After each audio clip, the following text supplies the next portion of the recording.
understand why promises are snapped in two, words are made to bend. Bigger, better, some stolen from Japan, collected from around the world, catch you if they can. Lies, lies, lies, yeah. Lies, lies, lies, yeah. Lies, lies, lies, yeah. Lies, lies, lies, yeah. Do I have to catch you out to know what's on your mind? Well, Cleopatra died for Egypt. What a waste of time. White ones and red ones, some you can't disguise. Twisted truth and half the news, can't hide it in your eyes. Lies, lies, lies, yeah. Lies, lies, lies, yeah. Lies, lies, lies, yeah. Lies, lies, lies, yeah. Oh, no, no,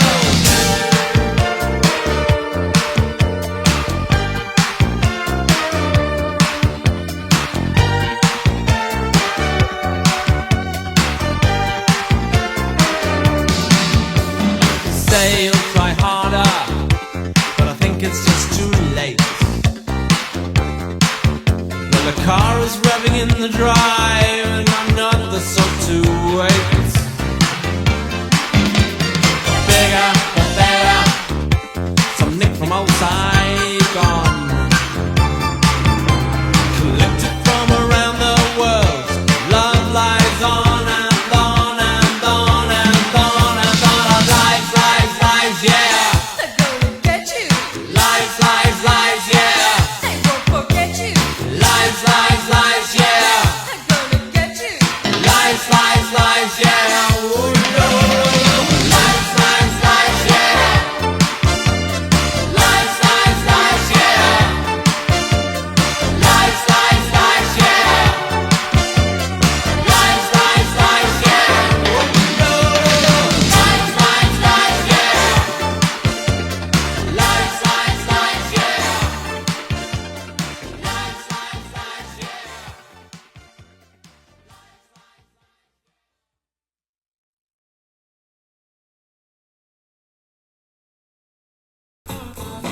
What the beep beep beep beep is going on out there, everybody? Raider. What's your football team again?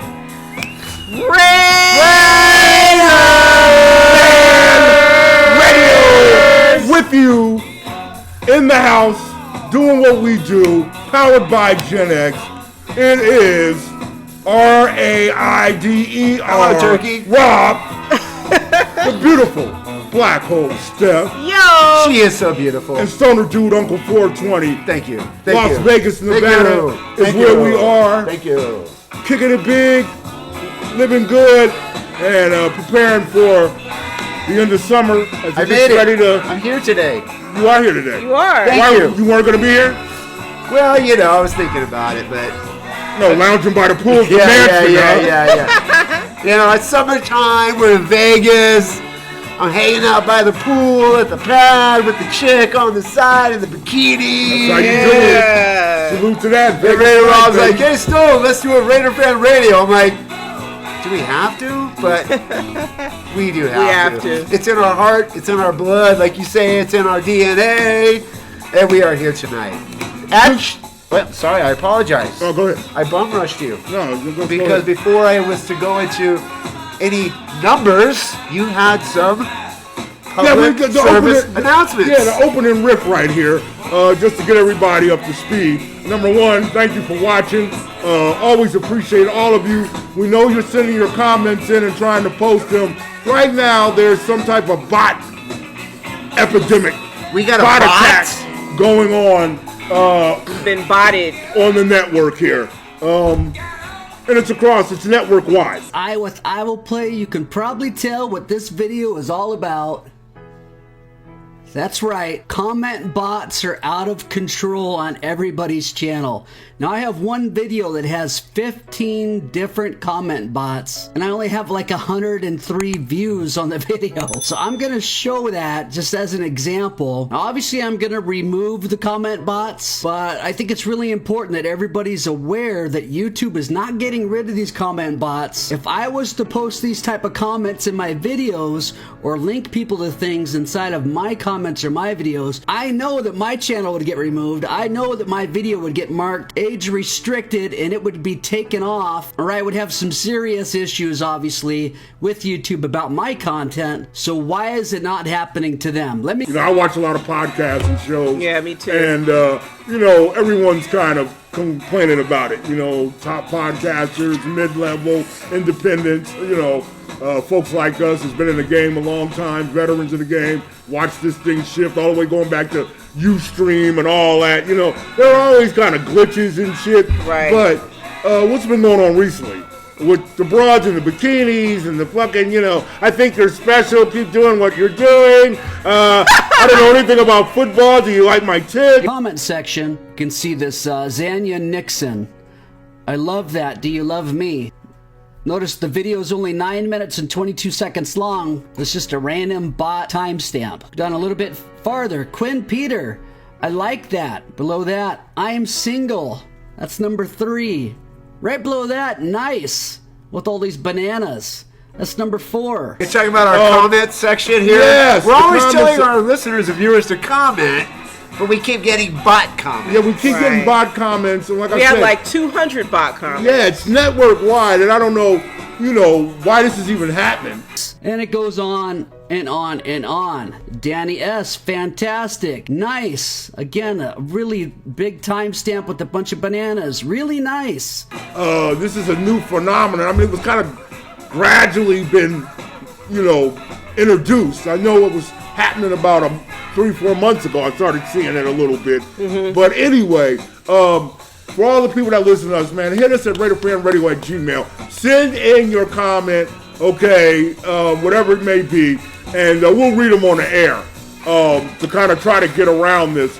Don't know why I know why we're being targeted. You because, say RaiderFanRadio@gmail.com. we challenge the establishment. Right. We're Gen X. We're Generation and, X. the millennials don't like that, man. The ones that are running, playing God over, the, what do you call this? The internet, the platforms, streaming platforms, whatever. Well, this is why a lot of people and a lot of media reps have gone and We're going to find us an alternative. found alternatives. Yeah. There's a lot that's out there, and really it could be across platforms. We talked about this before here at Raider Fan Radio, that we were looking to do that. Right. So we chocolate crossover, so we'll be crossing over to some of the other platforms, as well as using YouTube and of course our website, which in the future will finally be in existence.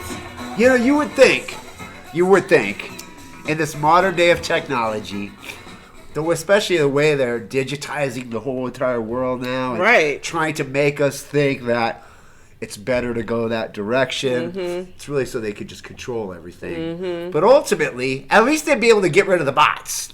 Give me a little bit of confidence. Right.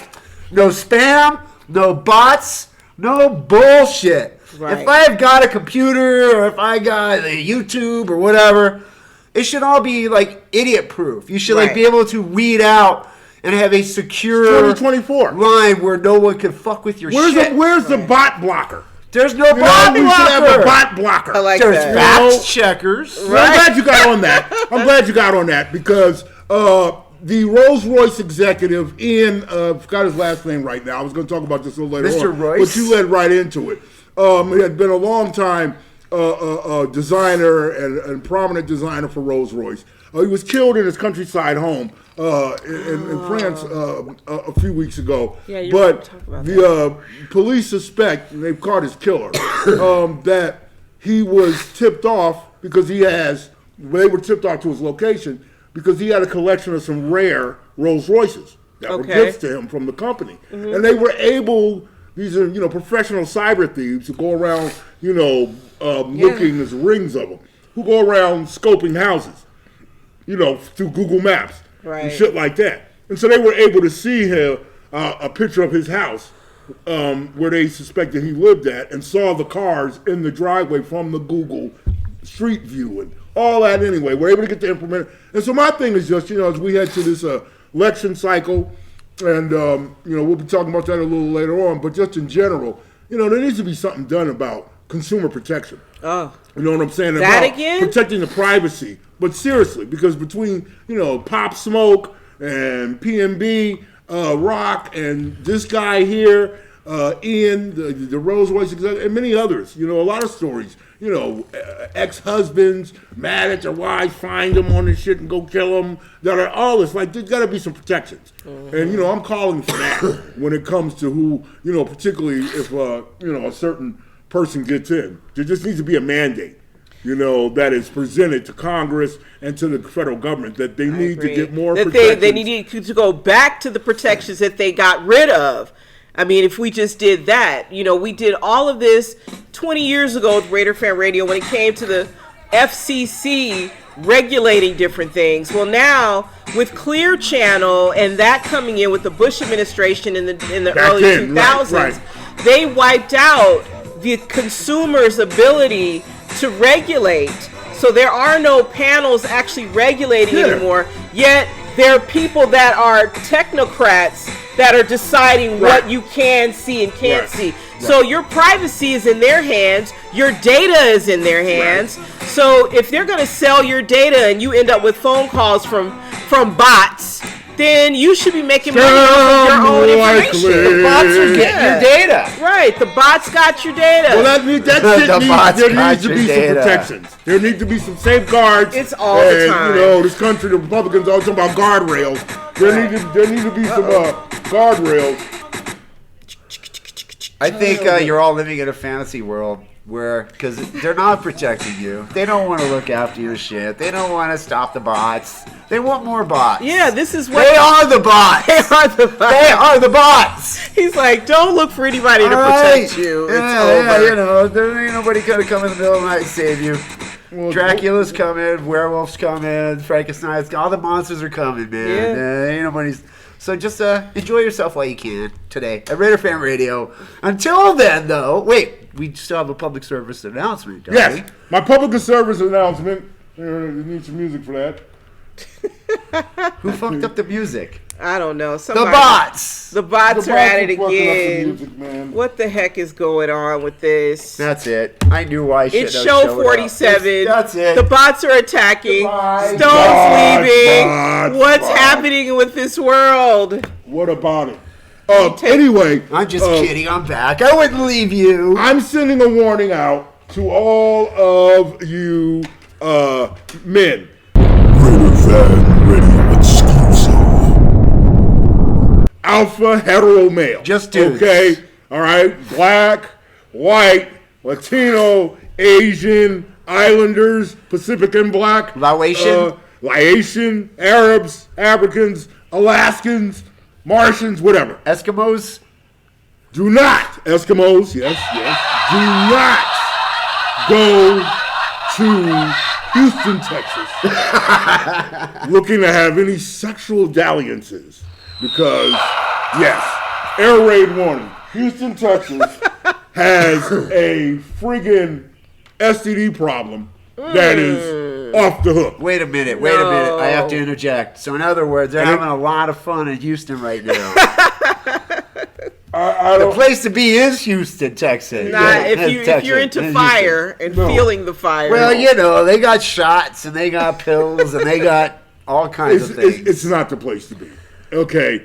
The health inspector responded to a post that was released saying that 40,000 people were diagnosed with STDs in the week of July 9th. What kind of STDs? Hey, that's the... Now, what kind of STDs, though? STDs. Yeah, sexually transmitted diseases. I know, but there's so many. Like crabs. They got them all. There's a lot of STDs. Diabetes, there's a whole list. Hep C, whatever syphilis, it is. Syphilis. HIV. The bottom line is there's some polluted punani down in Houston, Texas. It goes both ways. Polluted punani and diseased dick. Now, there's all of it. That's real. Tucker Wilson, a spokesperson for the Houston Department of Health, told USA, though, that the post that they're pushing back, that was posted saying that, includes grossly overstated numbers and incorrect information, okay? The numbers represent laboratory tests reported for the entire state, whether the test is positive or negative. And statewide, Wilson admitted, about 1.2 million HIV tests and 1.6 million syphilis tests are reported every year. She said that this had no bearing on what was going on in Harris County. She said the publication of the data was, quote, a misuse of data system that violated the health department's policies and procedures to protect the public health. The bottom line, though, is that it is on the record that Houston is almost like Brazil. With the friggin' Houston, we have a problem. Houston has an epidemic. Okay. Isn't that the weekend of the Republican convention? Who's convention? The Republican, wasn't it in Houston, No, July 9th? No. Oh, okay. Theirs was in Milwaukee. Oh.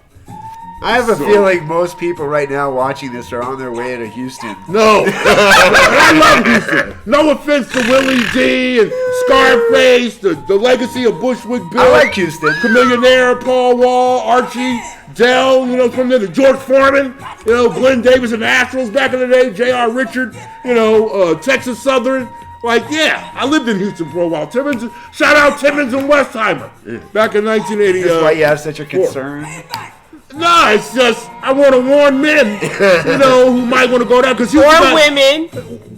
What kind of women?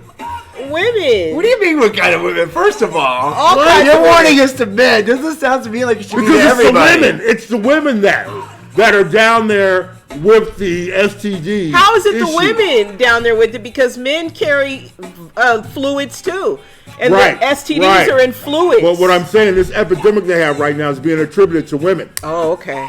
In Houston. Wow. It's basically he's blaming the public service, a public health warning. Wow. It's really been out there. This might have been an erroneous report. I mean, like I said, the health department's trying to fight back. I think it's damage control because of tourism. Okay? Houston has some fine women. They have illicit sex clubs down there. It's very hot with the Latinas down there. Yeah, and Latinas. The big booty hip-hop video sisters. Okay? They have a vast prostitution culture down there. Houston's off the fucking hook, lady. Wow. Okay? You got to be careful down there. News to me. Okay. You're going? No, I'm going nowhere near you. You kept going to Houston. I'm booking a flight to Houston. All right? I need to book a tour. Put a lock on your cock, okay? And be safe down there, fellas. And put a lock on your twat. Just wrap it up and do what you gotta do. That's advice for you, kids. That's the liberal view here at Raider Fan Radio, show number 47. I ain't no liberal. I'm black. We are here, yes, again. You must like, share, and subscribe. Make sure you do so. And again, comments. Feel free to send your comments to our email. Try again. If the comment comes down, try to post it again. And that's all we can do is fight the bots. Is fight the bots. Fight the bots. But in the meantime, today, right now, here we are at show number 47 on YouTube. And now, as we do with every show of Raider Fan Radio, we like to talk about some of the notable players who wore the number that represents our show tonight. And as I always do, I will defer to the great historian, second only to the great Raider Mort. What's up, Mort? Raider Rob. Right on. Good to see everybody. Let's give you Raider Hater Rob. Hope life is doing good. Hope your grills are filled and you're taking no pills. Anyway, it's going down, man. Number 47, a distinct number around the league and other teams, but not so much with the Raiders. Yeah. But of course, we all came of age under the Chucky era of the Raiders. Mach that 1. was when we all Chucky found era Mach 1. Yeah, Mach 1 really came into our own as personalities. And at that time, that team was built around the running committee of Charlie Garner. I think Justin Fargas was just getting there. It might have been Napoleon McCoffin in his last year. Zach Crockett. But the main cog of that offensive running attack at the time during the Chucky years was number 47, Tyrone Wheatley. Tyrone Wheatley. The big versatile back who had starred at the University of Michigan prior to being drafted into the National Football League. He was a New York Giant first, because He was that's a where New York I Giant watched him first, as a right. Giant, and I remember liking him as a Giant. You liked him as a Giant? I just liked him. Never liked the Giants, but I just liked the way Like the Tyrone style. Wheatley ran when he was younger, before he came to the Raiders. He will always be considered a quote-unquote downhill runner. He goes right into the line, and he tries to go through it. And then when you got your hands on him, or when the defensive backs or linebackers got their hands on him, his legs would still be going. He'd be holding on to that ball for dear life. And he just had a motor in him. He was tough. Because of that running style, of course, he also endured a lot of injuries, which ultimately ended his career. But there was that, like you say, moment in time, couple of seasons with the Raiders, 2000, 2001, around there, where Tyrone... Up to the Super Bowl. Yeah, Tyrone Wheatley. I mean, I remember going to training camps many times. Probably one of my favorite Raiders as far as just approachable, very cool dude. I really liked him as a person, aside from the fact that we liked him on the field. Right. And like I said, very approachable. But like I said, but he brought that toughness that every running game wants to bring to their team, and we've been trying to do ever since, frankly. I've been saying all along this offseason, even last year when we drafted Zeus, our running back, Zamir White, that of all the running backs he reminds me of personally would be Tyrone Wheatley, his closest, and he's that style where he just wants to go straight, hit the hole, hit as many bodies as he can along the way, and pick up as many yards as he can, and hopefully break one for a touchdown. Last 8 versus the Kansas City Chiefs. But his teams don't usually win. Wheatley, hurdling, Tyrone Wheatley, trying to cut it to the outside. Wheatley remains on his feet. Wheatley won't go down. Wow, touchdown, Raiders! Incredible.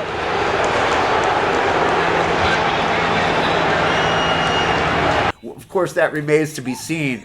But Tyrone Wheatley certainly established that for us, certainly in the past couple of decades. Yeah, Definitely. he was. Go ahead, I'm sorry. No, I was just gonna say, he was the reason behind why we had the leading rushing attack. In 2002, and he holds those records with the Raiders. I think 8th overall in terms of as a running back for the Raiders. So it was a great era. It was a really balanced offense that had Tyrone Wheatley and that had Charlie Garner. We just had, we were stacked. We can pull from wherever, and Wheatley always wanted to be there. He always wanted the ball, not a ball hog, but he wanted to dominate, and he wanted to be able to score for the Raiders, and he was able to do that successfully many times in his, 4-year It was always tenure. awesome to see I formation from where from our vantage points when we were in the stands. Right. Because at that particular offense was such a run-dominated offense, even with Rich Gannon at the time, where anybody could have took off with the ball. But when you saw those 3 guys line up, it was in a line, I formation, it was like, wow, what's going to happen? You knew something was going to happen. And I don't know how it translated on TV in the moment, but I know after watching, a lot of tapes after the fact, because we were at the game, so I didn't see a lot of these games on TV that were monumental games or memorable games or like that, so highlights later that night.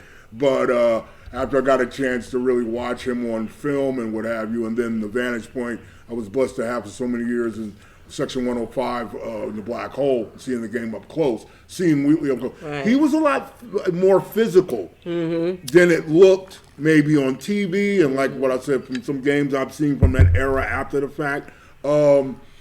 He was like a linebacker almost as a running back. Not flashy or whatever, but a fighter. I see him as a fighter. He just was relentless. I'll make this comparison that he had a Herschel Walker type quality. It was north-south. Herschel put his head down, barreled into you, not politically. Not Herschel Walker not politically. Today. So. I would agree, but I'll say this. Tyrone wasn't built like. No, not a built the horse same or way, but it was all upper body. Yeah, he's big. It was a lot he was of like things upper body. deceiving, kind of a little bit deceivingly strong. Exactly, that's what I'm saying. Solid like a rock, kind of That's like what I'm Mike saying. Tyson. Yeah, Like he wasn't built like a large bodybuilder, but his natural body and frame and muscle mass was just, and his heart and his will to win. Right. That's what basically made everybody go crazy when he had the ball, because he used every bit of that to his Right. advantage.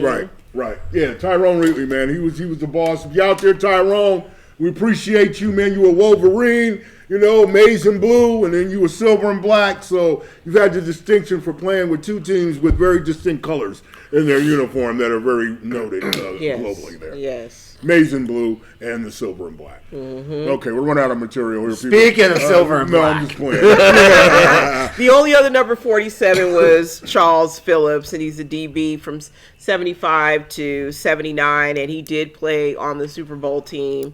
He has the second longest fumble return for a touchdown in team history. Wow. So, he was large. But that's going back to that era. All those 70s, players were really, really We were always stacked great at players. linebacker, and Charles Phillips, he wore the roll bar, the collar, the roll bar, and good tackler, solid player, role player, He won a Super Bowl, that's all I need to know. he won the Super Bowl, and he had some good moments. So anyway, that's number 47.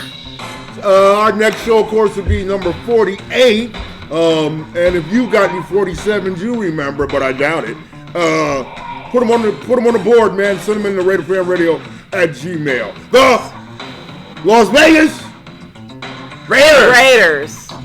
We're getting good at this, Stone. are preparing to begin their preseason.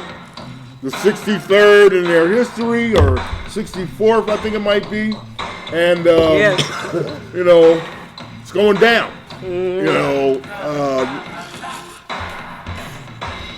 The schedule came out. I got a list here of the roster. Wanted us to do what we do every year, which is kind of break down, what we think of the upcoming season. Some of the players that may or may not have an impact, who's coming back. But I wanted to start off looking at the schedule and just run through that real quick and see if you got any comments or anything about it.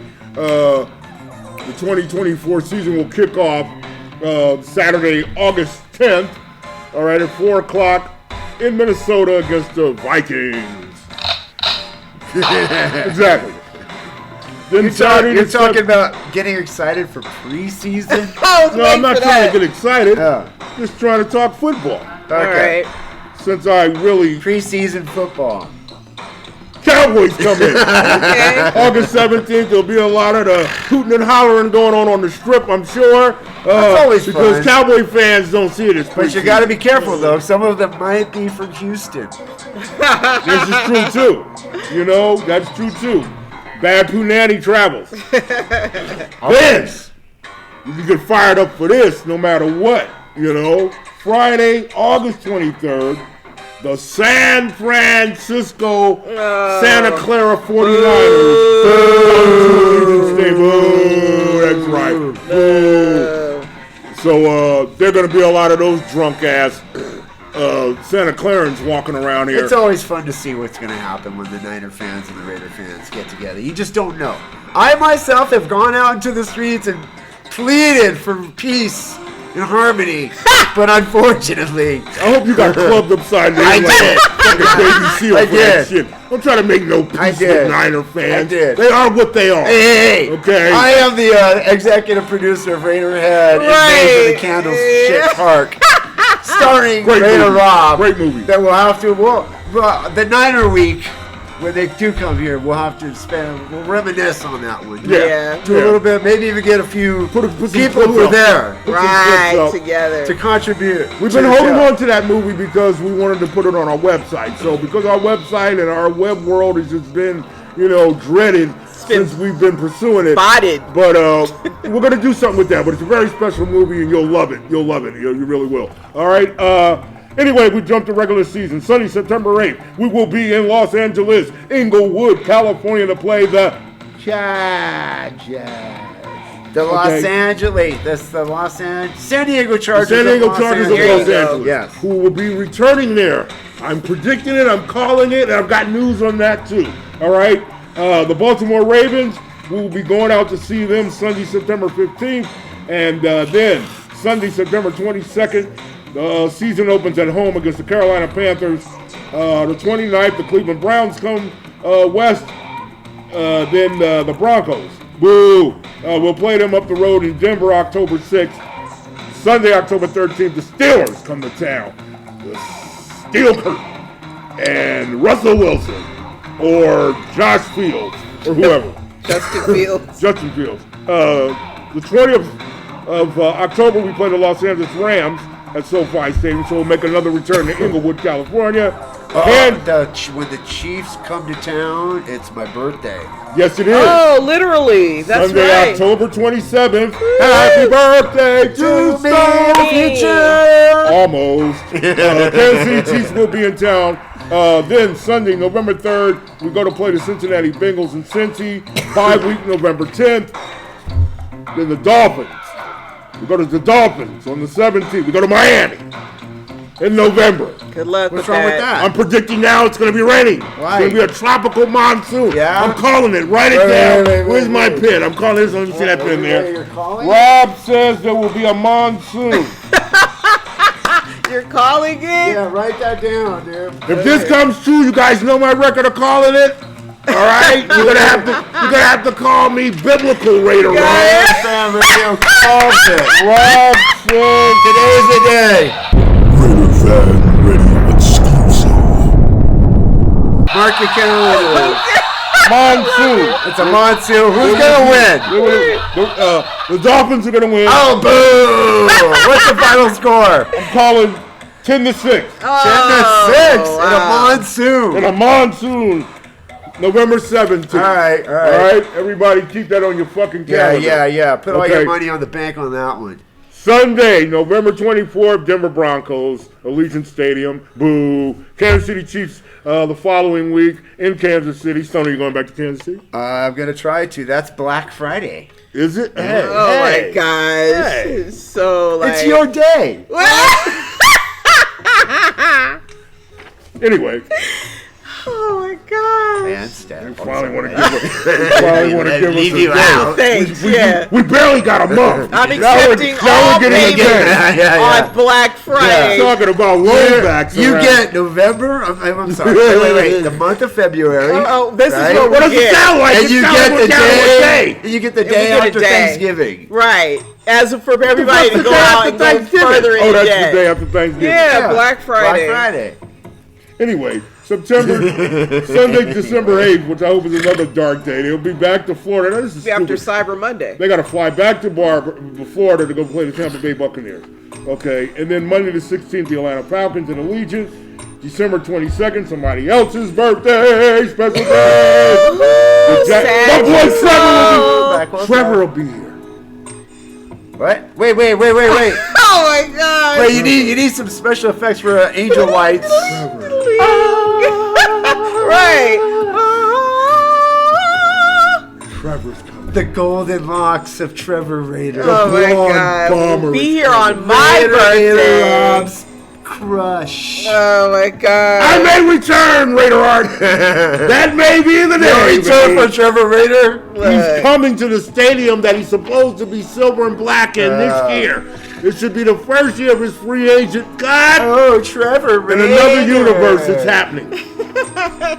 So dreamy. And we will close the season with the New Orleans Saints Sunday with the 29th in New Orleans and the Los Angeles Chargers January 5th. We will end it Sunday, January 5th, 2025. We end the season. So that's the schedule. What do you think? So what do we think? We already got called it. What was it? 7 and 10? and 10. I'm calling 7 and 10. Probably You're be calling it. 7 and 10? 7 and 10. They ought to beat the Panthers. I'll call it 10 and 7. How? Just to How? be the opposite? They're not looking. Yes. Looking. Just to be the opposite Okay. of you. Well, Luke Getsy is the new offensive coordinator for the Las Vegas Raiders. Where's he from? Do you want to know where he's from? Uh-oh. He is Don't from. get too excited. Drum roll. Where is it? He is from the Chicago Bears. News from Hallis Hall, where we've been waiting for some major offseason moves to begin. According to national reports, the Bears are firing offensive coordinator Luke Getsy. This past season, Getsy's offense ranked 18th in the league in points and 20th in total yards. Now, while the rush attack was good, the passing game was one of the worst in the NFL. But what his ouster really comes down to is the development, or lack thereof, of quarterback Justin Fields. We're not sure about his future with the Bears. The Bears are expected to hold a press conference later today. And he was let go because the coach said Matt Everfluss. I don't know what kind of name that is. Where are these motherfuckers coming from? What country is Everfluss? What kind of name is that? Growth and development of the offense needed to be better than it was. The Bears ranked in offense, and they rarely looked good offensively. They ranked 23rd in the NFL in 2022. He's the new what? Offensive coordinator. Okay, no. He's the new offensive fuck up. Yeah. That's who he is. Wait. But also, before that, for 4 years, I think even maybe 5, at least 4, he was the receivers coach and worked with the offense for the Green Bay Packers with Devontae Adams. He became the offense. In other words, I think Devontae's not going to be around long. Well, this is the 1 year that he's at least going to be here on this team and do what they can to work together to make the offense work. This is what the last quarterback listen said. to what she's reading? When you're fed a lot, this is Justin Fields. That's the top of my head. When you're fed a lot of information at a point in time, you're trying to think about that info when you're playing. It doesn't let you play like yourself. And he had a lot of quality things to say about Luke Getsy. But again, the offense rarely looks good. This all sounds very bad, Raider Nation. Yes. It sounds to me like Justin Fields is just a slow learner. He's not going to be able to coach these. He even said recently, "Oh yeah, the Minshew and O'Donnell, they're playing kind of tight. And, you know, you got to look at the bright side." I looked at the bright side with Norv Turner. I looked at the bright side with Kiffin. I looked at the bright side with Dennis Allen. I looked at the bright. I mean, we could go on and on about the bright side.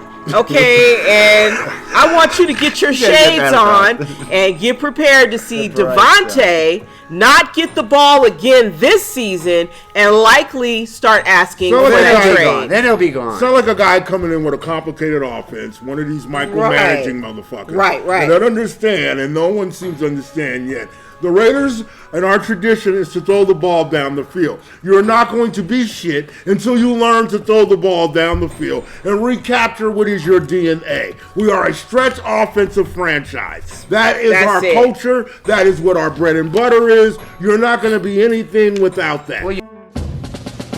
With ideals that would become permanent Raider beliefs.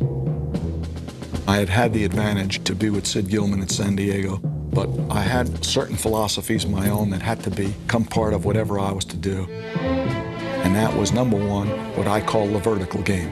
We were going to stretch the field vertically. When we came out of the huddle, we weren't looking for first downs. We didn't want to move the chains. We wanted touchdowns. We wanted the big play, the quick strike. It's number one to say you want to do that. It's number two to say that you have the players to do it, but it's number three to do it. To do it on first down of any football game for that defense that you're playing against. For those cornerbacks who play out there on the corners, to know that the Raiders that are coming at you, they're coming at you on top, and they've got the speed to do it, and they will do it. It's like having the bomb and being willing to drop it.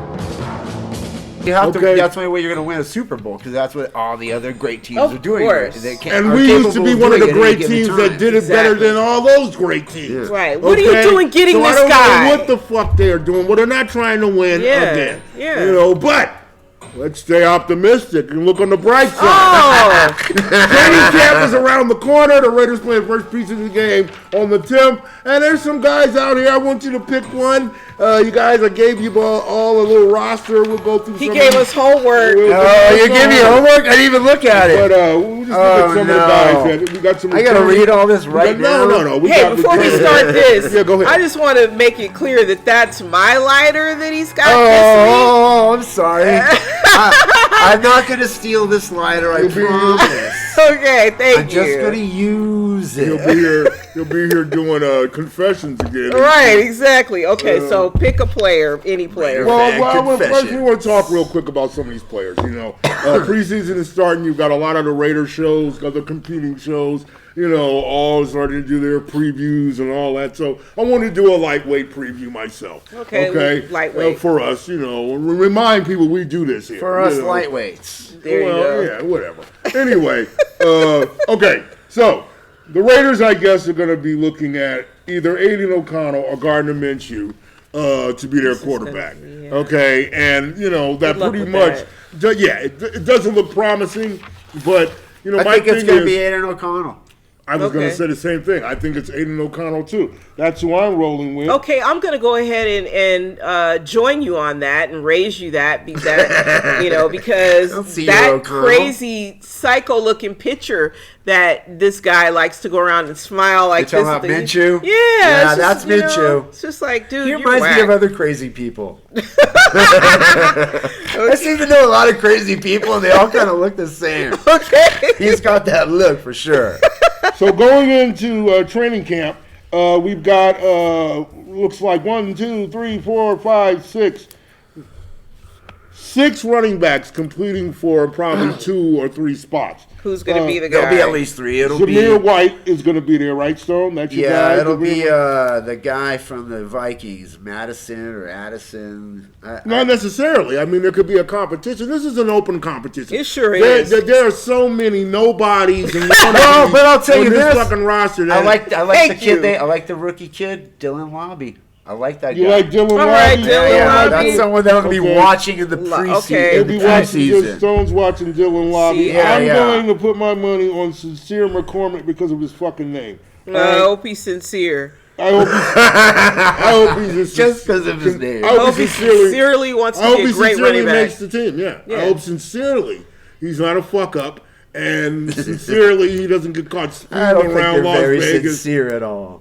I'm very sincere about this. And this guy is sincerely, if he makes it, is going to know he's got to live up to that name. Okay. Okay, sincerely. Sincerely. I say this to you. All right. Okay, sincerely to the rest of you out there that aren't Raider fans, fuck off. Sincerely. I don't have a pick. I'm protesting because you got rid of the running back that I learned to love. Yeah. And that's who we were talking about, that running back by committee earlier with the Chucky days. I was hoping to see a Josh Jacobs, Zamir White. That to me would have been something to at least go, okay, I think we got something here. Right. That's not the case, but I don't think we have much of a guy. We don't have the talent of running back that Josh Jacobs had, because not a lot of guys in the NFL do. He was one of the top running backs in the league. Right. That's all there is to it. That's right. But we don't have. Josh Jacobs has moves. He can hit the hole. He can dance around. He's got that breakaway speed when he needs it, and he makes things happen. And he picks up a lot of yards. We don't have anybody that could prove that. This is going to be a real ground and pound type of. And it shouldn't be. And it shouldn't be when you're sitting with a guy like Devontae Adams, who I've been seeing in the social media over the last month leading into training camp.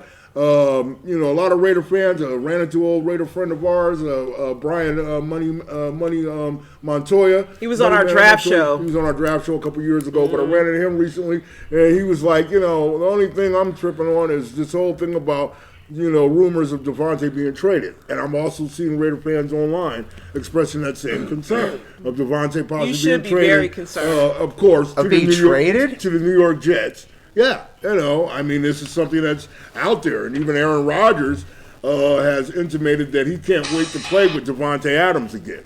Now, Aaron Rodgers is a clever guy, so he was saying That's brilliant. Not in the way that was tampering, right? But basically saying that he couldn't wait to play with him again with the opportunity But you see, yeah, he's feeding you see the English he did there. He's feeding it. He's skilled it. He's a masterminding bear. it. Yeah. He's masterminding. That's what I call it whenever I do things to say and do little things to kind of manipulate the future and to be in my favor. Masterminding. Well, that'll be a fucked up ass deal because, again, if you trade a player of that caliber to a team, you want to get equal value back or something that's complimentary. All right, other than draft picks, and the Jets aren't really working with anything you want. Right. You know what I'm saying? The bottom line is that Aaron Rodgers should have been in the silver and black 2 years ago. Yeah, that's what it the really bottom comes fucking down to. line. And again, you have to question the competency of our front office and what the agenda is there. With them still in limbo about if the team's going to have Brady, the NFL's going to okay Brady as a minority owner. I think they're trying to wait till the beginning of the season to announce it, but it'll probably still happen. And then I'll be looking to make other arrangements. Maybe. Everyone's always starting rumors to try to trade Devontae. Look at all these rumors. And all that stuff. And talking about how Aaron Rodgers is using his manipulation powers to make it happen. I say it could happen for us. Okay. That we could maybe get Aaron Rodgers in an 11th hour type of move. Because neither of our quarterbacks are established. Aaron Rodgers has the relationship with both Getsy and Devontae. Right. And he's Aaron Rodgers. Right. He could run the offense. So I'm just saying, it's like, put it this way. New York should already know, wow, maybe we fucked up last year when we got Aaron Rodgers, He hasn't done anything there yet at all. And he still feels awkward with him being there. With the possibility of Aaron Rodgers coming to Las Vegas, that's something I can at least try to mastermind and try to change the narrative and pull the energy towards us. Well, now we got to go around the block, though. We could have just had him outright 2 years ago. Well, we can't so go the back Raiders in again time. fucking around, bull crapping. Your football team. Just not being My football. not being in sync. With what's happening in the moment. Right, because they're not in the moment. They're in the moment of they're in Costa Mesa with that bullshit. Yes. And Tay was not. I like Costa Mesa. Yeah, we discussed this before. Well, maybe you'll move back when they go. But the NFL, they are not allowed to advertise that they are in Costa Mesa because they are not to be in another that city. Story right there. Yeah.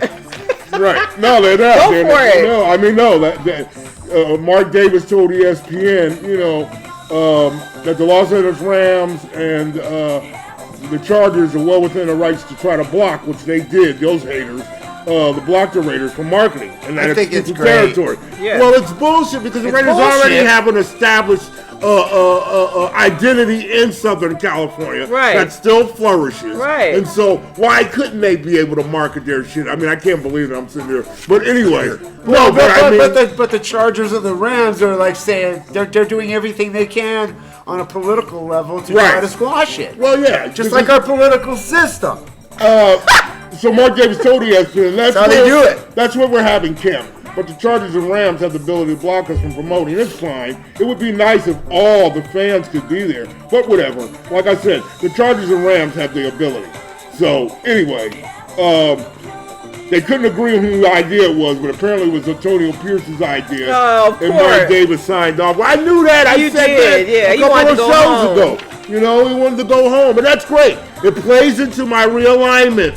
Right. All right. Fantasy. So You're everybody, masterminding. it's just, let God is working. Let it work. Okay? All the God time. is working. God works all the time. time. You're not even 24/7 because he has no clock. Talk about mastermind. It's 25/8, baby. Man. He's working 25/8. Well, it could be that they can go back to their other home because it's really a slap in the face of Las Vegans. Yes. Anyway, back to some players.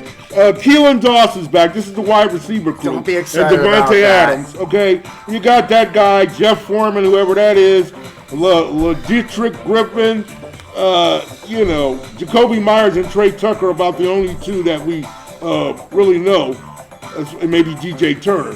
So, bottom line is, a paltry wide receiving crew that's going to be competing to be the second and third and fourth options, lining up with all-world Davante Adams. And Luke Getsy trying to figure out how they're going to make all of that work. So anyway, that doesn't sound very and then Brock Bowers, you were all high on Brock Bowers. How do you see high on Brock Bowers? How do you see the tight end being used this year? I see that. Like I said before, he's a little bit more like a Darren Waller. Hybrid of Darren Waller, He's you a think? receiver / tight end. That's what he does. He catches the ball. He catches it short yardage, picks up yards. He goes deep. He's a big target. And defensive backs, most of them can't even reach him. So he has that advantage. And then you got Michael Mayer, who to me is more of the Todd Christensen type of back. He's a big upper body, strong dude that's going to go there and just make possession type receptions in the middle of the field. And he's going to block. When we talked about the running game and the whole ground and pound versus the dancing around and all that stuff, we got a lot of big bodies. And we have the talent we have. So whoever the offensive coordinator, Luke Getsy or whoever the fuck, they got to make this team work because there is definitely talent. There's a lot of dudes to work with to make something happen. Well, offensively, they may be talented, but it's going to be Luke Getsy who gets it out of these players because on paper, there is nobody that's jumping out. Zaire White returns. He's going to probably be the primary back, like you just said a moment ago. And, there's going to be a pound and ground, but pound and ground with who? So that's up to speculation. In training camp, who you're going to bring in. Doesn't seem that there's really any emphasis on a fullback. I don't see a fullback on here. So we're not looking to really ground and pound from the standpoint that there's going to be a lot of meat or different packages in the backfield. It's going to be pretty much straight up split or eye, and it's going to be obvious. You know what I'm saying? And particularly, like I said, with the paltry talent that it looks like you got on paper here at wide receiver, stretching the field, loosening up linebackers underneath to open up the run or whatever, and then with the tight end, he's a rookie, and the game's a lot faster than it is down in Georgia. I don't give a fuck how good the SEC is. So it's still got to be proven what this kid's going to do. You're going to have a kid like him and you draft him, though. I hope he's going to be part of, your primary offensive attack. But he's going to need help, double tight ends. That's going to work too. But the first thing you're going to have to establish is, can this kid play one-on-one off of linebackers and safeties and get space on his own? Right. Because you're weak, really, in the wide receiving core. Right. The Raider fans are going to just have to face that. You've got another period of time here where talent's being wasted by having such a great player like Davante Adams. Iffy quarterbacking situation, and no wide receivers are really complimenting, man. Yeah, when it shouldn't be that way. No, when you're sitting with a primetime fucking wide receiver, a headliner like Davante Adams. That's why I'm just Rodgers so sick. Might come to the Raiders. Okay, we can hold out hope. Put it out there. That's all I'm saying. There's no other way. Right. With what you're saying. It's going to take a lot of work and gradual progress to even get to the point where you're even happy to be playing football in December that matters. Right. At this point. Right. So when I say 10-7, that's because basically number one on the optimist, because I really do like the talent, and ultimately, like I said, we're built on the defense, which I haven't seen a Raider team done ever since the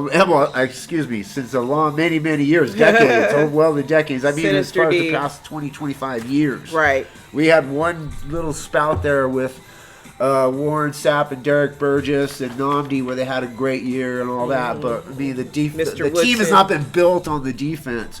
And right now, Christian Wilkins, you got Mad Max and Kuntz. I really just like the way they're moving. Diablo's back. Your boy Diablo's back. Back. And you're the guy from a few years ago that you picked both of them, Nate Hobbs and Teron Mooring, are still figures in the defensive backfield. And they're still sticking with the team, looking to see what they do. Devon Diablo and Tyron. And then you got Luke Masterson and Robert Spillane. Two interesting guys at linebacker who last year kind of emerged. Masterson on special teams and a lot in run packages, 4-3, and some of the 5-2 packages they had, can play the edge well. But Spillane was really just a rocket out there. Mm-hmm. This kid can cover space. He can play sideline to sideline. Has some moves when he blitzes. He's smart like Greg Beaker, but his not energy, quite as built. but his energy. This guy brings a lot of energy. He brings a lot of passion to the game. Like Masterson too. So I'm looking for those two guys to there's a new emerge kid, this year. Ecklenberg. I keep forgetting about that. I keep forgetting his name. But I remember Tommy Eichenberg. Eckenberg, yeah. Tommy Eichenberg. He's just, again, he's kind of like a dark horse for me, like Dylan Laube is. Okay. They're just they're lower draft picks that just stand out as really gritty guys that stood out in their colleges, and that's why they got the attention of the NFL scouts. And sometimes, like a Max Crosby, because that's really what Max Crosby was, or to a certain degree. I mean, Max Crosby wasn't the darling of the NFL draft. No one knew who the fuck he was. He's a diamond. He's a diamond. So I'm just saying, maybe at least one of those two guys, they're the ones I'll be watching in preseason, but it'd be great to see if they at least make the team. Right on.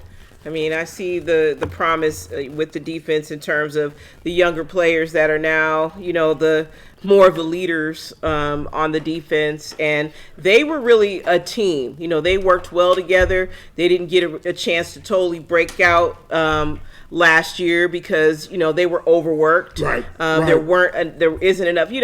Bottom line is you have to be balanced. You have to be a great champion style play at each team of the game, whether it's special teams or defense. What the hell are you talking about? Special teams or defense or offense, whatever side of the field that you're on, you've got to be great at it in order to get to a championship. And my goal as a Raider fan, every time I start a season, is wanting to see that. I can't not want to see that. I am not into waiting anymore.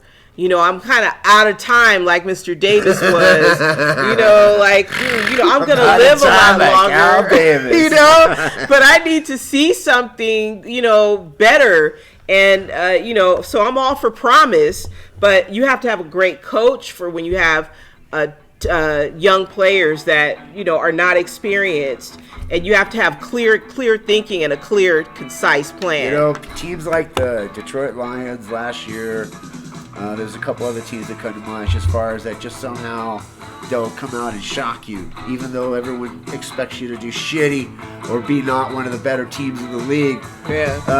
But all of a sudden they find these guys that get together and believe in themselves and have enough fight in them to go out and win some games. So really that's just the most I could even hope for that the Raiders might have right now, and I at least have that. Everything I'm saying to make my cases is because I at least have that much faith in the fact that I like what I'm seeing now a lot more than I have. And I think most Raider fans would say this past couple years, ever since the whole Chucky conspiracy and how everything has come to this point. Yeah. So having said all that, I'm not as angry and upset as I was this past couple years from Josh McDunkfuck. Something I did not want, and now I got something to Josh McDunkfuck. Now at least I got, I feel as good as I do at least when Jack Del Rio came here.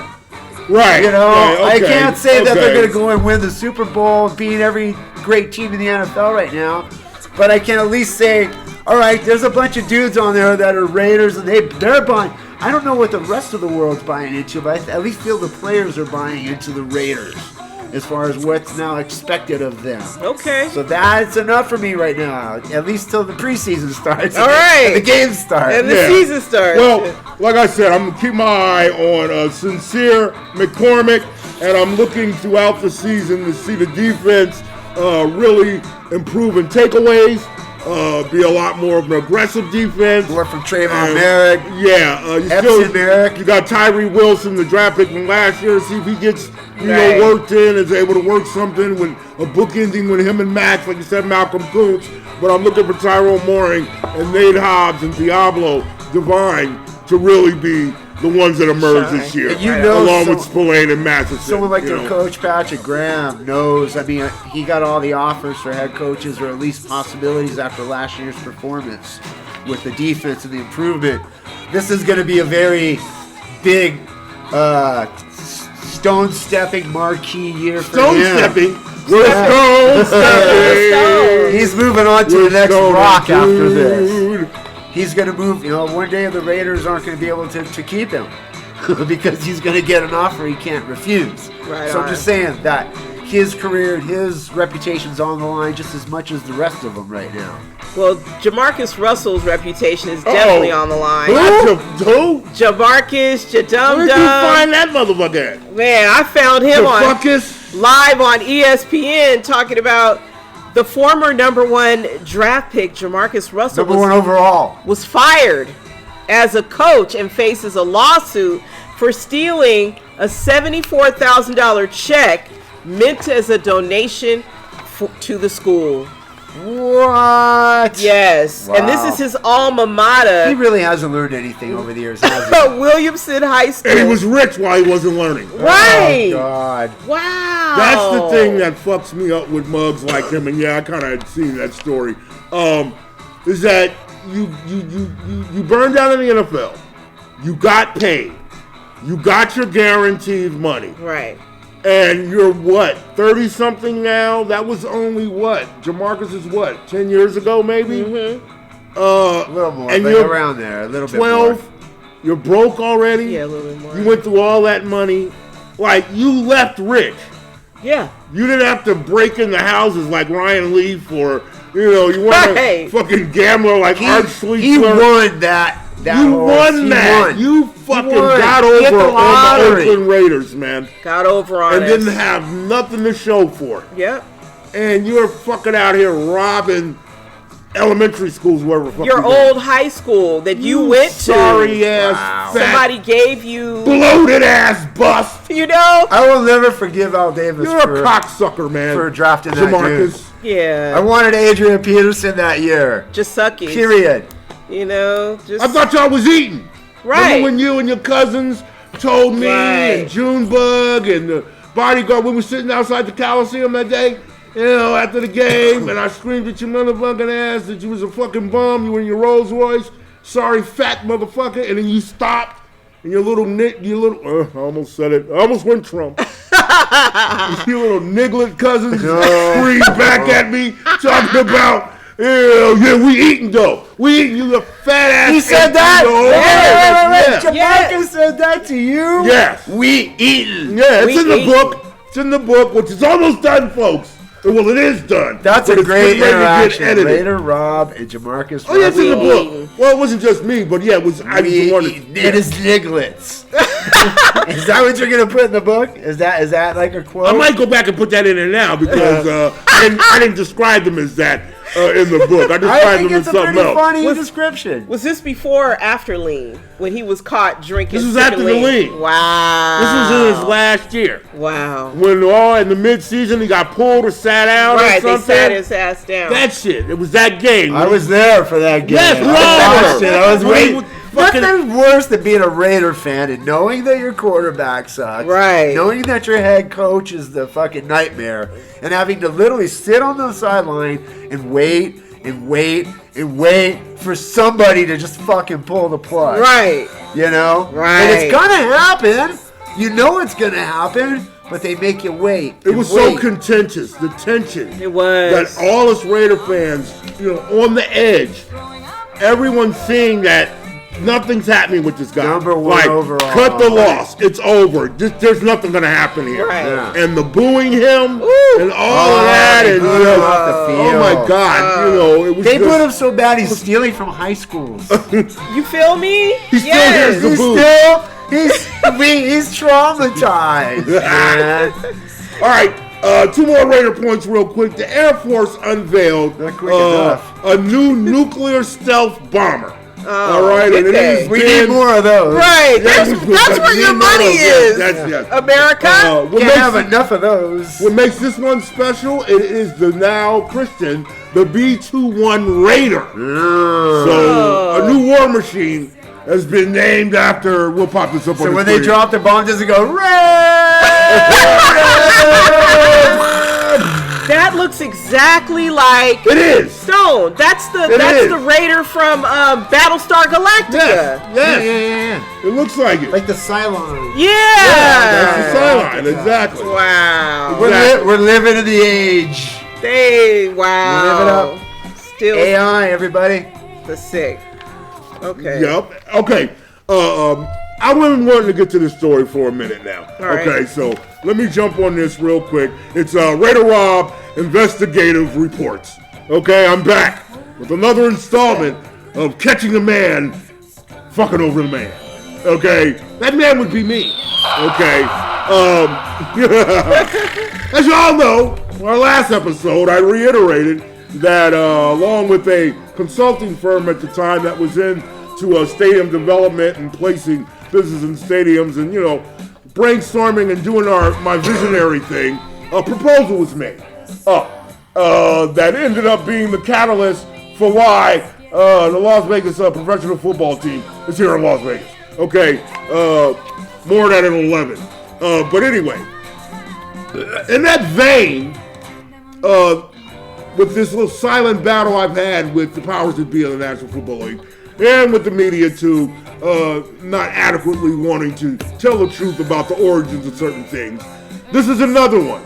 And it was brought to my attention, Jimmy Vegas at the time, about a month after the Super Bowl was played here in Las Vegas, hanging out with him. Jimmy Vegas has appeared here on the show before. Came at me to let me know and kind of told me that you need to see this feature that they did in the Super Bowl. Did you watch the Super Bowl? I told him no. Didn't see the Super Bowl and da-da-da-da-da. I wasn't going to watch the Niners and the fucking Chiefs as a Raider fan, as an Oakland Raider fan. Right. More importantly, two arch enemies right there. In real life, well, I don't really have nothing against Kansas City in real life, but anyway. So, real life. You told me you really, yeah, because this shit is fantasy. This shit is That's right. We're all living in a fantasy world. It's a Matrix, like I'm sick of the Matrix shit. This shit is Star Trek. This is something else. Anyway, so he told me you need to see this feature. I said, okay, I'm gonna check this feature out. Never really did. Blah blah blah blah blah blah blah. Jimmy knows the whole story about the Raider Nation, all that. Knows him writing the book. Blah blah blah blah blah. Told me again. He was like, a few weeks later, did you see the? I said, no, I didn't see it. And you know when it's somebody really like trying to get you to watch something, you know what I'm saying? They kind of look at you like, hey, did you see the feature yet? Yeah, you really need to see this. And he's reminding me of it because it's in his consciousnness. So I took it serious, and I said, yeah, let me go see this shit. So I went and did that, found it online and looked at it. And what it was they did a feature, in conjunction with the Raiders hosting the Super Bowl, that an imaginary scenario of how the idea of the Raiders coming to Las Vegas came to be. Had some actors and all that, and it was kind of a reenactment of a meeting from sometime, we would say maybe the early 80s, because they hadn't yet moved to Los Angeles. So it had to be sometime in the time period of 79, 80. And what it is that Al Davis and a bunch of business people are meeting along with his famous lawyer, Joe Alioto, of the famous Alioto family of Barry. And in this scenario that CBS and the NFL have cooped up, again, trying to misdirect people from this, and that the idea came from me. All right, we're playing this game with these bitches again. They're all in this hotel suite. In this ad. Right. And they're talking whatever the business is about. And it's about the Raiders moving to Los Angeles. In this make-believe scenario that they're doing here, Al Davis looks over at one point at a TV, and there's a commercial about Las Vegas. And Al Davis, in this fantasy, looked at the screen and went, Las Vegas. Yeah. That's where I wish we were really going. Oh, no. That's not real. So anyway, this is what's up. And it plays out and what have you. They show Al leave this meeting. He gets on the plane because Joe Alioto is like, you can't do that, Al. And Al's like, I just love to stick it to the league. This is what they're imagining. Okay. And at the end of it, Al's on a plane. And they're leaving. And as he's looking out the window, they show kind of like a dream cloud thing where he's thinking about Las Vegas, allegedly, in the plane. Bullshit! Lies, mistruths, propaganda, and attempted hoodwinking.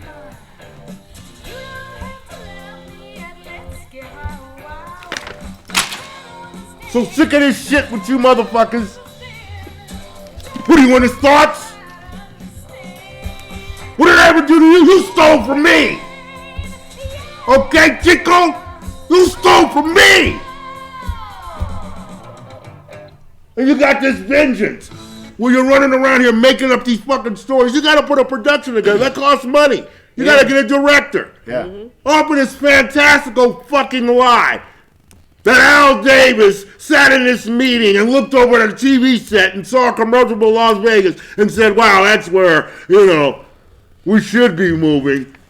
And then that somehow got projected to the future where through his son it eventually happens as if he had some fucking premonition. No. I had the premonition. So, in real time, this is one of the definitive books on Al Davis. It's called Slick by Mark Grabowski. Okay, it's a very popular book, very famous book. Al Davis did not do an autobiography, and there aren't a lot of books on Al Davis per se. Okay, there's some unauthorized biographies, but they're pretty much all put together by newspaper reports and accounts from people that didn't like Al and NFL official type motherfuckers and all that. Always one-sided. Yeah, but this is the length that these motherfuckers will go to lie to you, to not let you know, or don't want anywhere for there to be any connection back to me and the fact that they've stolen so many ideas from me, including this one about coming to Las Vegas. All right, straight up. Yeah, they definitely messed that one up. So this book being one of the considered best and definitive books on Al Davis, okay? You all know what research that means, okay? And definitive, that means a lot of research was done with this book. That means I need to read that book. And what it also means is that anything around the period of time, because this book was published in 1991. So this is about 10 or 11 years after this alleged meeting happened discussing the move to Los Angeles. The Fantasy by CBS. The Fantasy by CBS hired by the NFL. This is going to pop up on the screen. I'm going to show you too. So in that research by Mark Grabowski, you see how thick this book is. This is a pretty definitive book. It's a pretty detailed book about Al Davis. So if Al Davis had any idea about wanting to move to Las Vegas, okay, you would think that would have gotten out, particularly around that time. Yeah. In that era, right? And Mr. Grabowski is researching Mr. Davis. He interviewed people, and they talked a lot about the move because this book is centered around that time too. Right. Period of 1980 and 81 Are and they going to 82. come back to Oakland or are they not? Right. Well, they're going to leave Oakland and go to Los Angeles. Right. Is what was going on then. I was saying 91. Yeah. So, you all know what an index is. Yes. Okay, so you would expect that story would have got out somehow. Right. Through all this research that this man did for his book. We will start at the L's. Okay? Bill Label is the first name. Mm-hmm. When we go down, Landry, Langus. Then we get to Ike Lassiter, who played tight end for the Ike Raiders. Lassiter. That's where Las Vegas should be. Yeah. And any mention of Las Vegas, this is the L's. Okay, there's Los Angeles. There's Los Angeles Herald Examiner. But no Las Vegas. So in the time of talking about moving, allegedly to Las Vegas, and he's talking about LA, why wouldn't Al say anything about that? How did that not get out? Right. Well, Al But Davis yet, definitely. you motherfuckers are trying to say that it's on the record. That Al Davis said this out loud with a bunch of witnesses where none of them have ever come forward. Joe Alioto never said anything about, Al Davis had an idea to move before he died. Al Davis definitely frequented Vegas. Yes, they came here a lot, but that's not even in here. I'm just saying, yeah, that's what I'm That's not even in He hung here. out in Vegas a lot. Mm-hmm. But to even imagine a football team back then, you couldn't because there was no city enough to sustain a football. And the gambling and all, it just couldn't be done. There was no reason to come to Vegas back then. Mm-hmm. the reasons are now, and they happened and all that, and we all went, the three of us went to the city hall and did what we did to help push that forward, and here they are. So ultimately, I'm just saying, yeah, all that, the CBS and all these broadcasters, it's the same thing they did even when they did the Al Davis thing with the 30 for 30 for ESPN. Yeah, definitely. It's like they're seeing that there's something there to mythologize for the TV, but they're doing it with their own spin. And it's not the truth, though, when the truth is right here. I'm the fucking truth. Right. Okay, and that's the whole point. From the whole feud with them, with the Raider Nation and all that shit, and having to deal with that the last 20-something years, you know, on the heels of the release of the book, they know it's coming. This is all preemptive strike by them. Okay, you know what I'm saying? Because they know that that's going to be in there. It's already been publicly known. They're creating their own narrative. You know, right. Yeah, they're trying to create their own narrative, and they did this on Super Bowl Sunday when they knew a lot of people would be watching. Just like they doing John the Gruden. pregame. They know when the spotlight's on, and that's why they do things. Right. So I'm here to tell all of y'all that was some bullshit that they showed you Super Bowl Sunday. And that's not the truth about how the Raiders got here. And the NFL are not on the thoughts of Al Davis, okay, but probable critical thinking, okay, and the law of assumption would tend to lend itself to the fact that if Al Davis ever had publicly uttered around anybody that he had an idea about moving to Las Vegas, and then after that, he moves again back to Oakland in '95. But all the while, we're supposed to believe he's thinking about. If he wanted to move to Vegas, he would have made you got it. That's it right there. But he considered Irwindale, California. Right. Do we all remember that? Yes, that's documented. So Irwindale. Stop with the bullshit, which is also in this book. Right. So anyway, you were lied to on Super Bowl Sunday. Fuck you, CBS, for participating in that bullshit. And it ain't that serious, man. You know, it's that serious for you, which means you've been lying. And you know you've been lying to the people about who feel guilty about it. Well, all you had to do was ring a brother up, man. And we could have settled all this. You know, on some real shit. But anyway, carry on. We're out of that.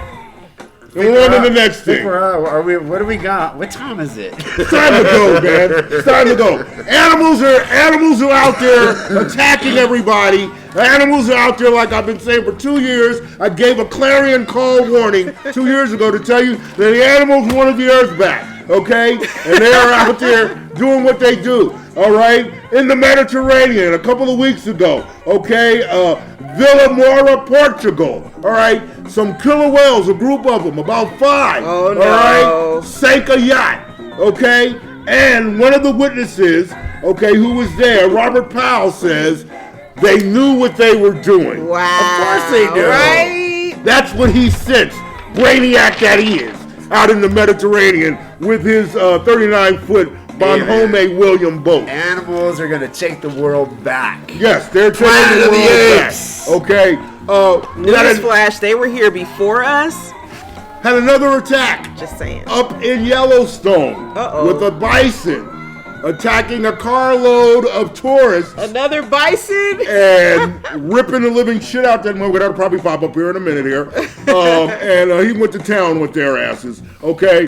And so, yeah, that's what's up. Now, you don't, those are my two most important ones there to report when it comes to the animals attacking. Like I warned everybody a couple years ago. Yes. All right. What's also going on? I appreciate that you've kept us abreast. Oh yeah. Of the situation. I love doing it, man, because you gotta be careful out there. Okay, wherever you are. I want to know if otters are going off. Yes. I want to know if the cougars on trails. Ducks, little baby ducks. Out here in Las Vegas. I want to know if little baby ducks are on the prowl to go kick some fucking human ass. Out here in Las Vegas, I don't know if we reported this on last show, but we have coyotes out here. And there have been warnings. I've seen them eat cats. Yeah, right. They've been having, the county has been putting out warnings on certain trails out here in Henderson, particularly, to be careful because of coyotes. Coyotes have attacked humans. Oh. There have been 2 attacks here in Las Vegas in the last week. 2 weeks. And they usually travel in packs, right? No, those are wolves. Oh, okay. What is it with you? Well, they look a lot like coyotes. They got other coyotes hanging. Canine. They hang. They're smart enough. Just don't get the coyote mixed up with the fox, okay? Okay. Saw a coyote one time and thought it was a fucking fox. I was like, my that's favorite a is big-ass Wile fox. E. Coyote. Yes, Super genius. He's the king. Acme.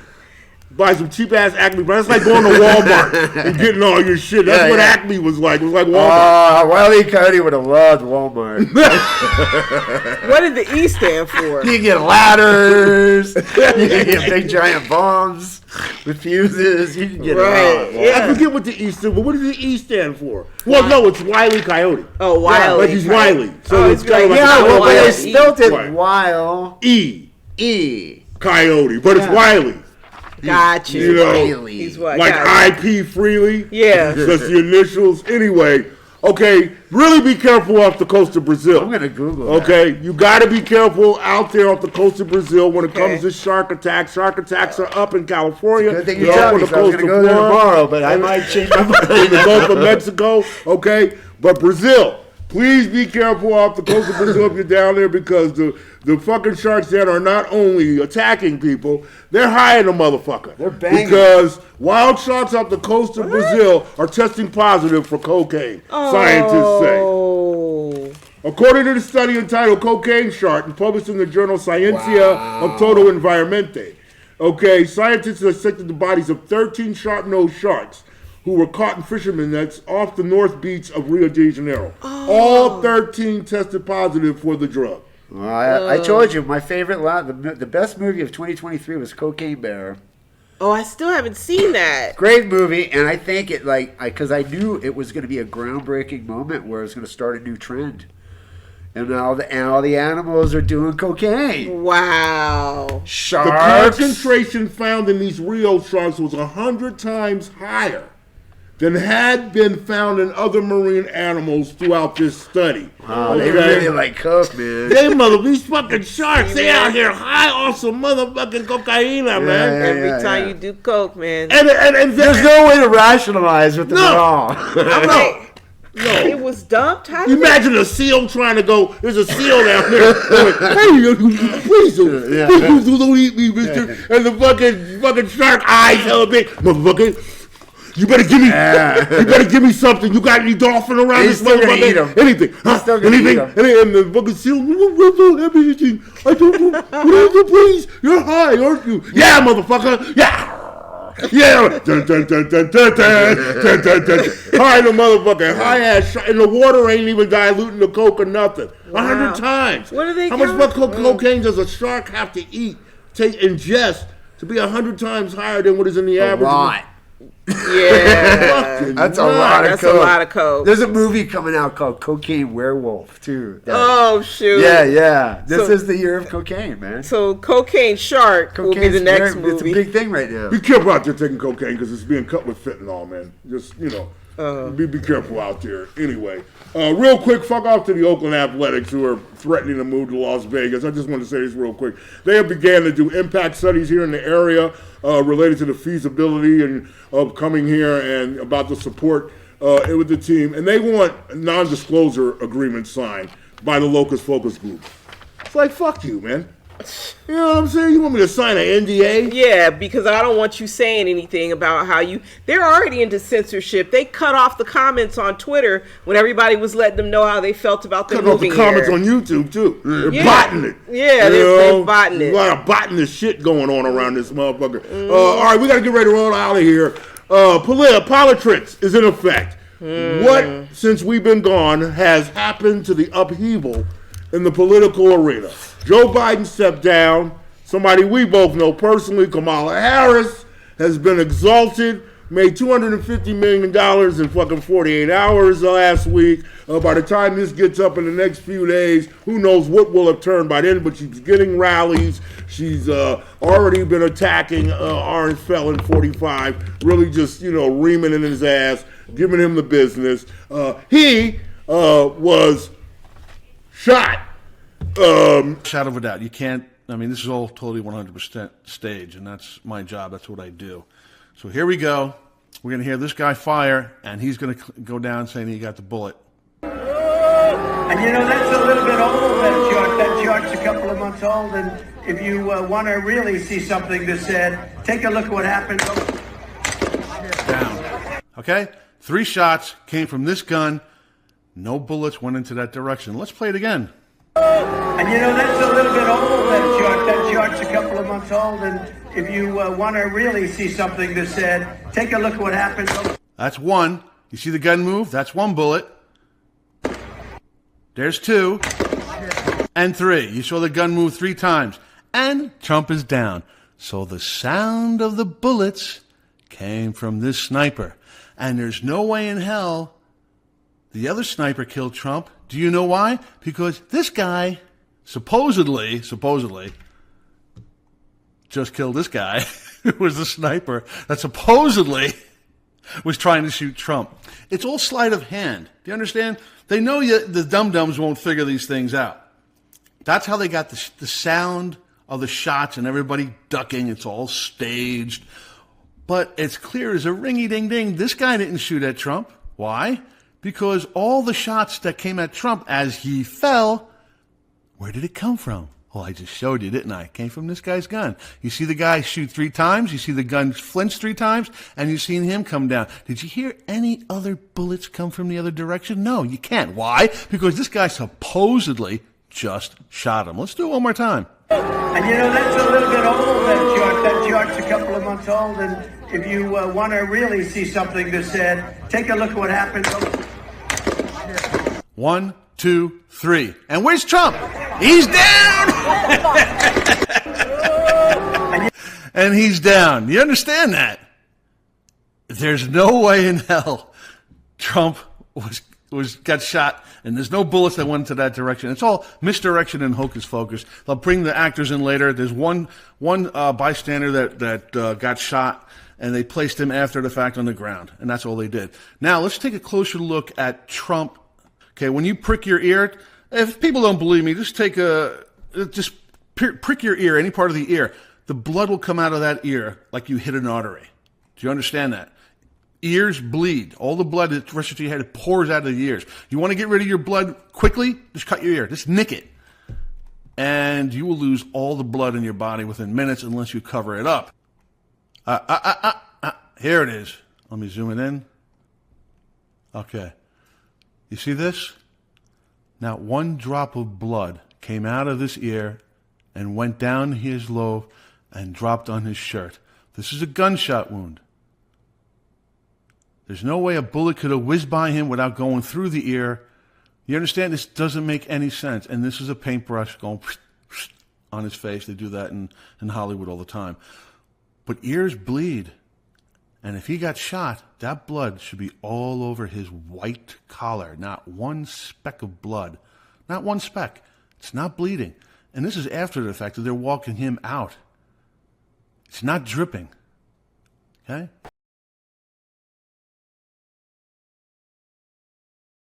I didn't say that. You gotta admit, I played this stinking city like a harp from hell. You gotta admit, I played this stinking city like a harp from hell. I played this stinking city like a harp from hell. I played this stinking city like a harp from hell.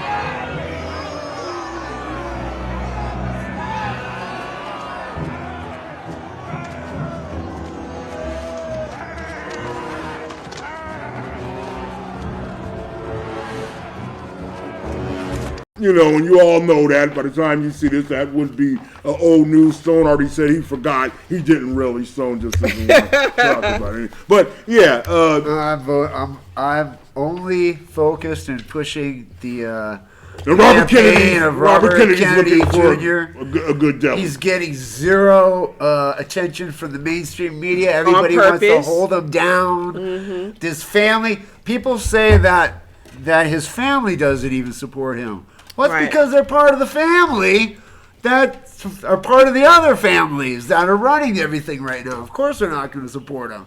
Yeah. So to see all that's to me, that's just the biggest. The letdown of all letdowns when it comes to this particular political cycle, this election cycle, is because usually you at least have the illusion by having at least some choices that you would watch them debate and discuss topics and subjects that we need to, as a country, to talk about and to get straightened out. But we're literally not doing that. We're literally on the Republican side. It was completely hijacked by a con artist actor, and then the other side was just actor loosely, man. Okay, well, actor, con artist. It's all, but it's all bottom line. It's all shtick. Call it what you want. It's all shtick. No, well, this is not shtick when people are getting killed. Well, this is not shtick when people are dying. I'm telling you that, but that's this is the not a strategy. Fucking joke, man. The strategy is shtick, and on the other side, you're saying I get you. It's literally just being handed over to Kamala Harris. Him getting shot was shtick. Okay, well, that was total shtick. Okay, that he was shtick. not shot. It was shtick. Where did the bullet go? Okay, where did the bullet go? We all know what damage bullet does. Okay, what's on the line isn't shtick. I don't want to grow old in a fascist country where I got to worry about a bunch of white folks running around here mad at every fucking thing because they ain't happy, because they ain't getting no pussy, because they foolishly think a bunch of minorities want to take their little shit from them when they're doing fine. They're screaming all this from houses that are paid off, with retirement, with health care, all that shit. You're just angry for no fucking reason. All right, and I ain't going to be. Get the fuck out of here with this bullshit. That motherfucker belongs in prison. Okay? Yeah, that's he fucking tried to have a fucking insurrection in this country and called for it. He's sitting around here tiptoeing around this motherfucker like he a special needs kid. You know, get the fuck out of here. Right. No, you don't give her shit. You were shot. You don't give her shit and you ain't got to vote for her. But I know one thing, black folks need to read Project 2025 and get off their little high horse about, what the bitch gonna do for me. Motherfucker, what everybody needs to realize is that she's here to get rid of Trump. And if you're down with Trump, then stay down with Trump. But don't be expecting the bitch to be some motherfucking, I'm sorry, I don't mean to call her bitch. Don't expect her to be some savior. She's not. I know her personally. She ain't here to save you. Okay? They're gonna give her some agendas, that are gonna be favorable to keep people palpitated for a while. Of course. Okay, but don't look for her to be some hero. She may be a hero symbolically.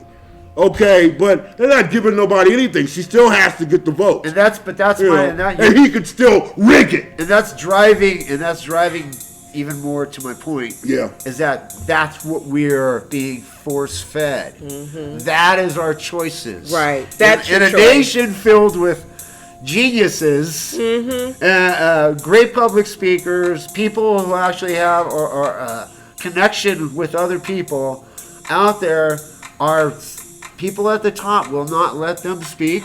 They won't even let us talk about them. We get cut off all kinds of social media for starting to actually have an opinion or talk about something as important as the presidential election. So we get force fed two shitty sides to choose from. Yeah. And they're not even competing on each side for that. Right. They're already anointed. Right. That's my point too. Right. There's not even like a challenge for it. Right. There's not a battle for it. It's just literally. Well, there is a challenge for it. You there. She's an Indian or black woman or whatever. She identifies as black. Whatever. There is a challenge. There's a challenge for her to have to up and usurp and was being seen as usurping a strong push for Confederate fascism in this country. How is everybody missing that? Okay, wait, that's what are we talking about that's here, understood, man? but that's the only choice you get. No, it's not. But nobody else is running. You can't have anybody else run. She's running because the Democrats rightfully saw that there was no consequence in Joe Biden. Joe Biden can't physically do the job. We know that. If you know your politics and took U.S. government, you would understand that this is within the law and the boundaries of the Constitution and presidential succession in an administration. Okay? Period. It ain't no inside coup. Okay? Whatever personally, if you like her or not, black or white or whatever, you've got a split option. You're right. There's only two. But look what the other option is. Yeah, it's all fun until he really does what he said. Like not letting anybody ever vote again. A preview of that. Or that black and people if that's will go the type back of to America cotton. you want to live in, fine. Yeah, this shit he just did at the National Black Journalist. And again, it's not all about black or whatever, but he's just basically, no matter where it is, whether it's Jewish, black, or whatever, he is showing you what he is. And he is saying what he wants to do. And you cannot believe that a cat this narcissist is not going to do what he said. Yeah, he's going to do what he said he's going to do. He's already got plans for it, and he's openly talking about them. Right. He's openly talking about them, and then everybody's just staring like this, just being spoon-fed. Yeah, they don't think it's good. They don't think it's really, just like the world didn't stop overnight 4 years ago. You know, these things don't happen. Right. It'll be okay. Right. The world will still turn. Mm-hmm. But yet 4 years ago, we all woke up one day and the world stopped turning. They pulled the plug. For all of those that believe that's what you had to do. You know, they literally just called it overnight. Mm-hmm. So they could call anything they want. They could do anything they want. Right. And we're going to get that. And they're doing anything they want because, you know, I do agree with Stone in that, you know, you have a choice of this or that, but you don't have the variety anymore. And that's been he's right there. No, yeah, that's right, been the standard for, you know, quite a while now. You know, we used to have multiple parties. I remember the Independent, the Freedom Party, the whips and the wigs and all these other types of Republicans. You got to hear what everybody had to say. There's not even a different type of Republican. Trump was not the one that represented Republicans. He's not even a Republican. Yeah, he's not. So this is all like phony, but you gotta kind of put her in if you want to not have what he's proposing to do. And honestly, if you really love your country, because everything he's saying is the opposite, okay?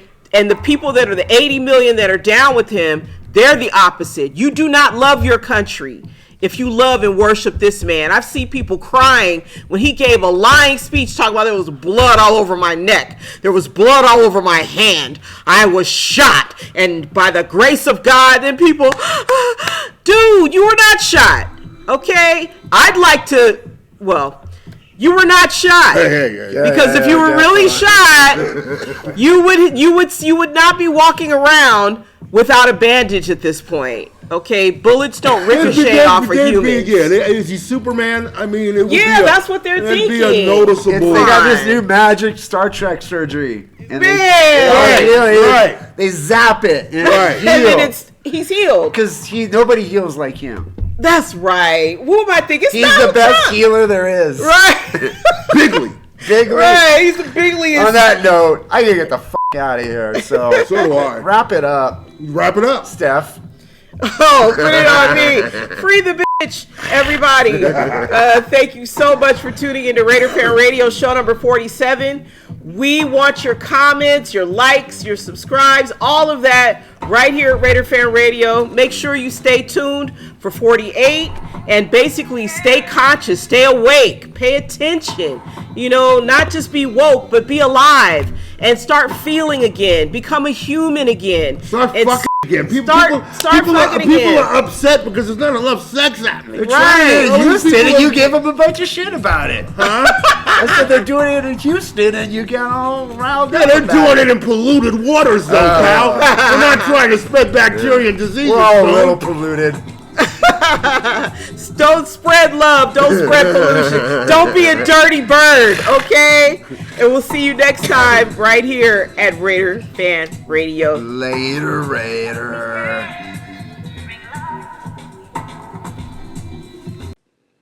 The views and opinions of RaiderFanRadio.Vegas, RaiderFanRadio.com, and Raider Fan Radio Media are not the views and opinions of the Las Vegas Raiders, Al Davis Football, Inc., or the National Football League. RaiderFanRadio.Vegas is an independent media source.